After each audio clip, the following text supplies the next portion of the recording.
Hare Krishna. Don't crave the feast in others' plate. Relish the feast in yours.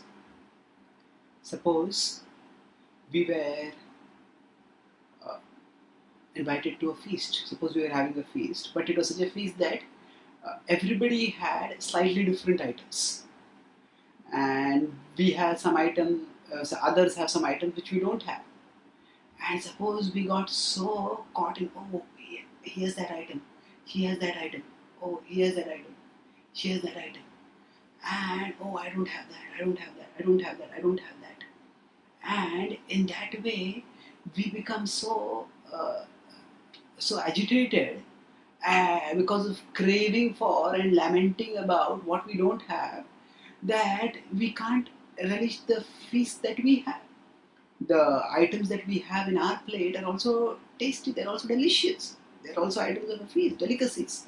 But because we are caught in what we don't have, we can't enjoy what we have. So something similar happens to us in our lives. All of us are individuals and we are different. And all of us have different abilities.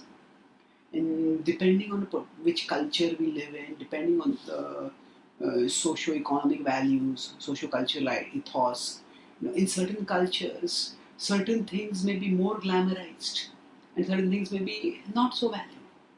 And quite often, because of this, we get so caught in.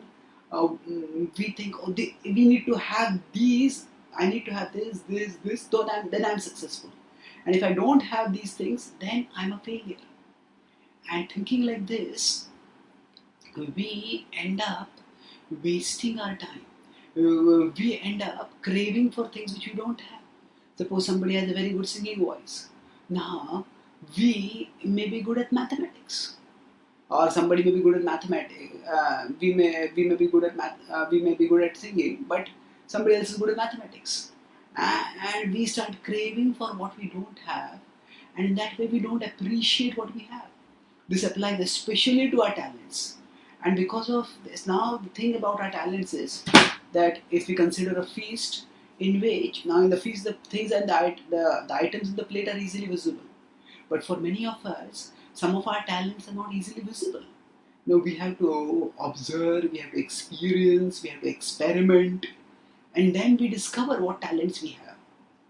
But if we dwell too much on the talents that we don't have, then we lose heart. We become depressed. We develop an inferiority complex, and then we don't even experiment and experience. So we can't discover what we have. It is like, suppose there is a feast in which there are many layers of items, and we become disheartened by seeing what is on the top, and by seeing rather what is not on the top, and instead of going deep to find out what is there below, we just stop eating.